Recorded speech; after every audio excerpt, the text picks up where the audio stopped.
All right, guys, here we go again. This is Emmett Stallworth, the Alpha Builder. Guys, I'm coming. This is, I guess everybody's out doing their Friday shopping. And a lot of dust, right? There's a lot of dust around here, guys. Got one more. God, it feels good when you get those sneezes out the way.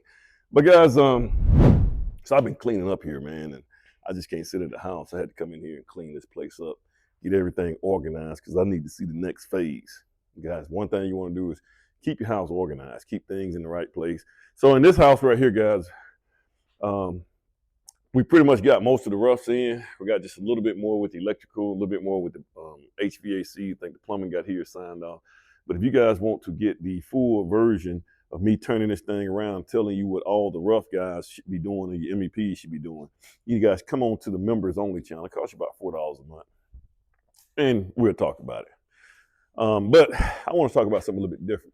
Well, guys, when I first got started as a builder, when I first got my home builder's license, I was really, really happy. I was like, man, I got my home builder's license. One thing that was very difficult for me to find is a lot to build on. See, back during that time, guys, the builders would find we would find a developer, and the developer would go out and develop all the land. He'll put all the utilities in the, in the streets and the roads and everything. He'll get the roads and stuff fixed up, and he get everything ready. And the builders will come out there, and we'll buy lots from them. And he picked builders. He picked certain builders. Typically, the developers would pick certain builders that they know that can get the job done, so that the neighborhood won't look crazy. Or you have somebody to get out here and bite off more than they can chew, and they end up not finishing the house, and now the developer got to deal with that. So he only selected certain builders. He was very, as I would say, picky about what builders that he was going to pick. Now, there was a developer when I first got it started, man. There was a developer that I went to him, and he had a really nice neighborhood, guys. And it's like, hey, man, I just want to be a one house. And, I just got my home builder's license. I thought I was a builder. Hadn't really built anything, guys. I'm going to tell you something. You get your builder's license. That's just the beginning. That don't really say that you can build. But he asked me this question. He looked me straight in the eyes. His name was Charles Givenpour. And he was Persian. But he looked at me, and I didn't understand this. Somebody shoot. I didn't understand this, guys, until maybe a few weeks ago. I kind of got why he asked me this. His question was, can you control your subs? Can you control your subcontractors?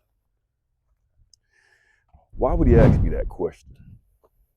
I'll tell you why. Guys, if your subcontractors come out here and run amok, those guys can take you under so fast, it'll be like a blink of an eye. You'd be building one day and you'd be broke the next day. And not only will you be broke, you have everybody trying to sue you. What I mean by control, well, you have to be able to control the quality of your structure. You have to have a vision as a builder on how everything should be done in your house within reason. That's your job as the builder. And you got to hold them accountable. You got to force accountability on those subs. Number two, guys, you got to make sure that your subs are not moving goalposts when it comes to cost. See, if you got subs that are moving goalposts, let's just say, for instance, you kind of know what they're going to charge you, but then when they actually invoice you, it's more, and it's more maybe about $500 this time, $1,000 this time, and you just can't really get a grip on how they're charged, and you don't have any type of algorithm. And I talked to you about algorithm. You don't have any type of algorithm as to how they charge. These guys will literally take you under so quick, guys. Just like I said, man, you want to know what hit you. Now, what I mean by algorithm, let's just say, for instance, you're dealing with an electrician, I think the going rate right now maybe $7.50, $8 a square foot right now. Well, you have to have some kind of way that you can consistently calculate these guys' costs. You can't just, you know, and guys, here's the thing. So on new construction, it's a little bit different than remodels. Now, I typically don't do remodels, guys, but new construction, we already know what we got going on, so they should be able to calculate, because they're the first ones on the site. They're the first. If it's just an electrician, he's the first electrician on this site. If it's a framer, he's the first one on this site. So they should have an algorithm as to how they're going to charge. And most of the time, the charge is going to be based on square footage. And sometimes you may have some exceptions. You may have some things. Say, for instance, if it's your plumber may say, well, you know, I charge X amount of dollars. I charge $1,000 per fixture that you install. But we need to know what the fixtures are. We need to know what we consider as fixtures. And then he can say, well, you know, as far as the water line, that's going to be a cost. I may need to go out there and look at that. But, you know, it's typically going to be so many dollars a foot. But you got to have some kind of way to calculate. As a builder, you got to have some kind of way, especially when you quoting jobs, because I may get 5 quotes. I may have 5 houses that I quote, and I may only get one of those jobs. And so I can't be going to all of my subcontractors trying to get a cost from every last one of them every time I do a quote. So I need to have, as a builder, I need to have some kind of way that I can measure, or some kind of way that I can come up with their costs and be okay without me having to go to them every time. So those guys should have some algorithm as to how they charge. And if they don't, and you simply just, every time you do a job, you kind of figure what they're going to get, and then they invoice you, I promise you guys, their invoices, let me tell you something else. Their invoice is going to be a tad bit more than what you got on there. I'm about to sneeze again. Here it comes. So, and it's like these guys are going to have a sixth sense, man. So if say, for instance, they did a job for you, they did one job for you prior to the job that they're doing now, and you had an algorithm, and you probably added another $500 on that job just to make sure you had enough to pay them. Well, they're probably going to be $1,000 over. So they're going to keep moving the goalposts on you. So you got to be able to control these guys. You need to have those guys to give you a way to figure their costs. And it needs to be consistent. You know, I had a situation on this particular house, guys, where one of my subs, I had to check them.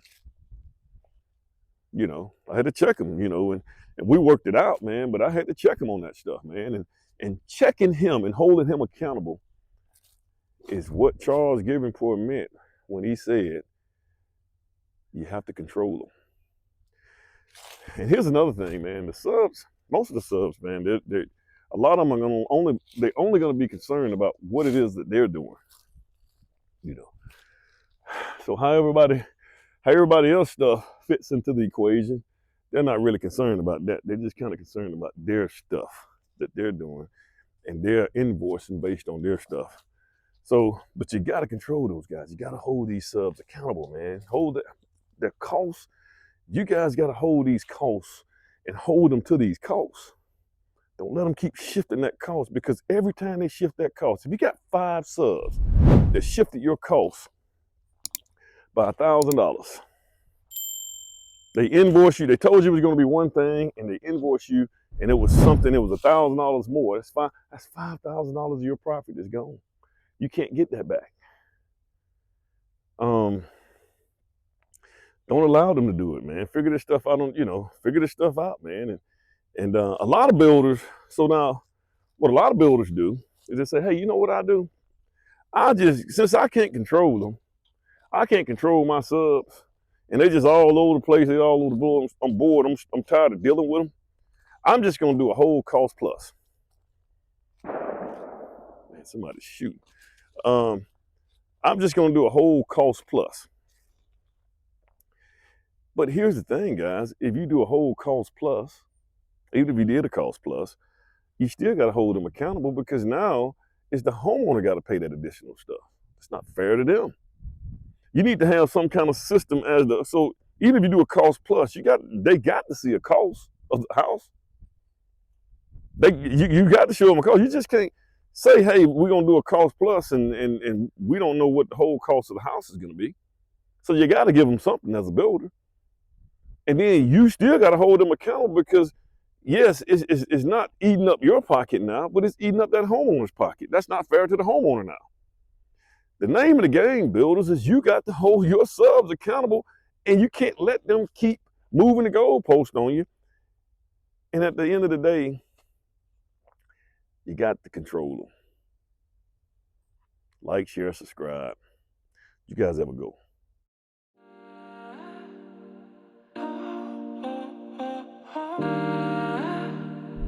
Where do you go?